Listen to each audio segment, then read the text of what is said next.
Bon, tu vas sortir ton cahier d'anglais. Quoi? Oui, on va faire un peu d'anglais. Allez.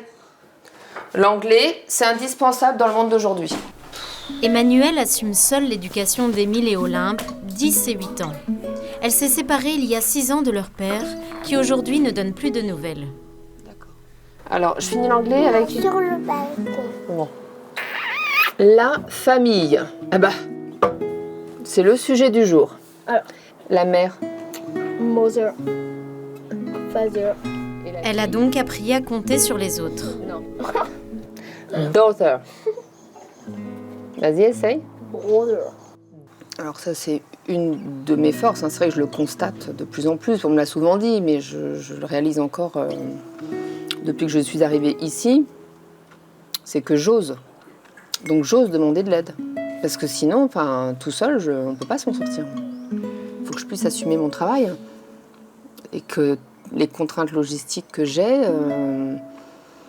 si je demande pas de l'aide, concrètement, c'est pas possible.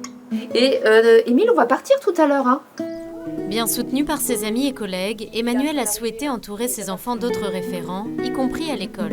J'avais demandé si, dans la mesure du possible, ils pouvaient plutôt avoir des maîtres masculins, en expliquant qu'il y avait quand même une absence de ce côté-là qui était importante, et comme ça leur permettait d'avoir des références. Et puis, en fait, j'ai beaucoup d'amis qui sont en couple depuis longtemps, qui sont des couples où ça se passe bien, où il y a une bienveillance, il y a du respect, il y a chacun est épanoui, il y a de l'écoute, etc.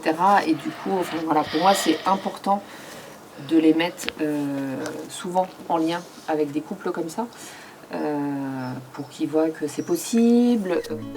Des relais éducatifs extérieurs, mais au quotidien, c'est Emmanuelle qui veille au lien de sa famille. Ce qui est important pour moi dans leur éducation, c'est vraiment qu'ils gardent une qualité de relation tous les deux pour pouvoir être plus autonomes et qu'ils soient attentifs l'un à l'autre, pas responsables l'un de l'autre, parce que c'est moi qui suis responsable d'eux. Une responsabilité parfois difficile. C'est moi qui dois toujours rappeler le cadre, dire certains noms à certaines choses. Parfois, oui, on me dit, de toute façon, tu joues les deux rôles. C'est pas toujours une situation confortable d'être toujours celle qui est en première ligne.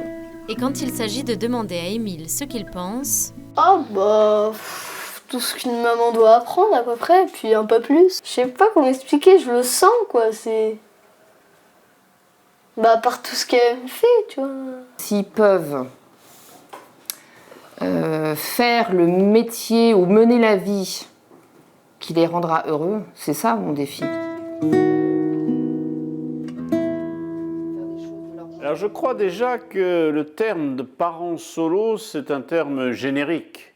On est maman solo ou papa solo. On n'est pas parent en jouant les deux rôles. La maman qu'on a vue dit, je joue les deux. Je ne crois pas. On élève seul son enfant, comme l'élève seul une maman, comme l'élève seul un papa. La maman ne peut pas jouer les deux rôles et le papa non plus.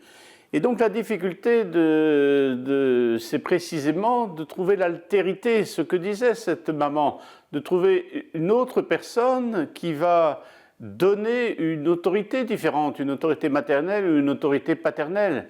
Cette maman expliquait qu'elle cherchait par l'école à permettre à son enfant.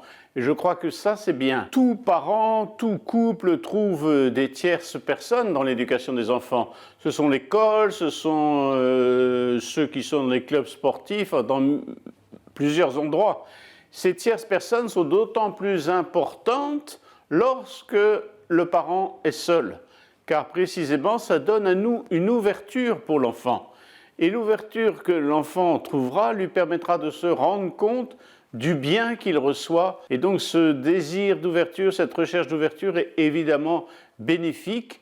C'est le propre même de l'éducation. Et il ne faut pas s'effrayer de cela. Tout parent cherche à ouvrir leur enfant, car en fin de compte, éduquer, c'est conduire à la liberté.